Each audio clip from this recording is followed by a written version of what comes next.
So a lot of people are wondering, like, how you guys met and what made you guys fall in love with each other. I'll defer to Sister Bednar.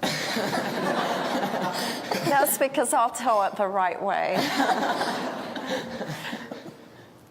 We were students at BYU and met as students. In fact, it was interesting that we met in a family home evening activity. We were divided up into groups in our ward at Brigham Young University, and we had a home evening activity, and that's where I met him. So it was a wonderful beginning, but we didn't just fall in love at first sight. And many people think that's how it's done, that you just look at someone and you know that they're the right one, that you're going to fall in love and get married, but it took some time.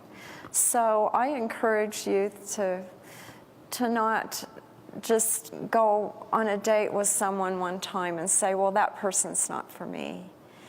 And I think Elder Bednar and I would both agree that people don't fall in love, but you pick someone with whom you can create the love that you desire.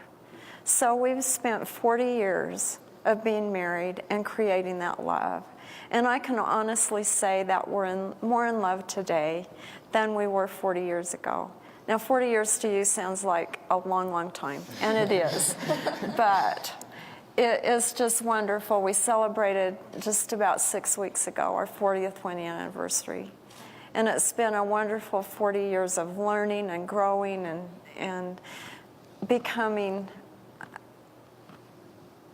complementary to each other and letting our differences work together. Because men and women are different in many, many ways.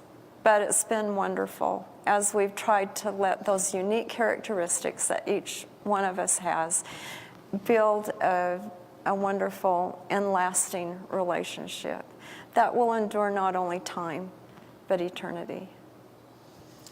The word love is both a verb and a noun. And I think sometimes we think, well, I have to have the feeling, the noun, before I start doing love, the verb. It works both ways. Now, I don't want this to sound unromantic, but the feeling follows love, the verb. And so we find young people all over the world who think, well, I have to find the one and true and only. And more correctly, you have to become the one and true and only through what you do and what you become. So when she said you don't just fall in love, that doesn't just happen. You don't just sit around and wait for that to occur. You engage in love, the verb, and then love, the noun. The emotion and the feeling is just remarkable. So I think you create it, you don't find it.